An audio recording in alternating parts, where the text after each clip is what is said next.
Assalamualaikum warahmatullahi wabarakatuh. Salam jumpa mahasiswa UT dimanapun Anda berada.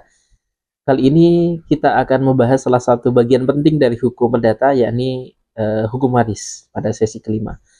Hukum waris diartikan sebagai aturan hukum yang mengatur pemindahan harta kekayaan dari seseorang yang telah meninggal dunia kepada ahli warisnya.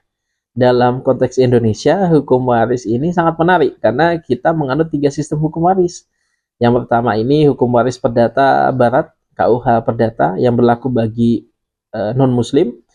Kemudian hukum waris Islam yang berlaku bagi umat Islam. Kemudian hukum waris adat yang berlaku sesuai kebiasaan masing-masing daerah atau suku.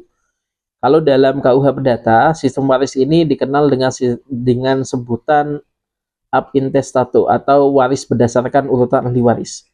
Ahli waris digolongkan ke dalam 4 golongan. Jadi yang pertama ini anak dan keturunannya. Jadi garis keturunan lurus ke bawah ya.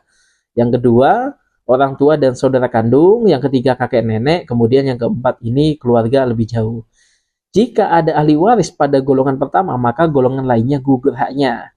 Ada juga yang disebut sebagai warisan testamenter, yakni warisan berdasarkan surat wasiat. Kalau dalam hukum Islam sendiri, warisan ini diatur sangat rinci dalam Al-Quran surat An-Nisa, bahwa setiap ahli waris memiliki bagian pasti dan tidak bisa diubah kecuali dengan hibah atau wasiat yang sah.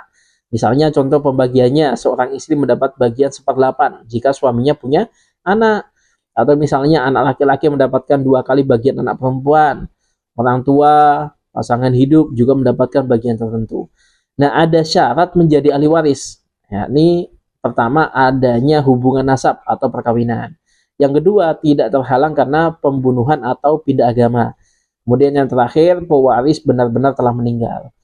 Nah, dari hukum waris ini mengajarkan kepada kita tentang keadilan, tentang tanggung jawab dan keteraturan dalam keluarga. Baik hukum perdata, baik itu hukum Islam maupun adat memiliki prinsip yang sama, menjaga haknya orang lain secara sah dan adil. Itu saja yang ingin saya sampaikan pada sesi kali ini. Sampai jumpa di sesi selanjutnya. Assalamualaikum warahmatullahi wabarakatuh.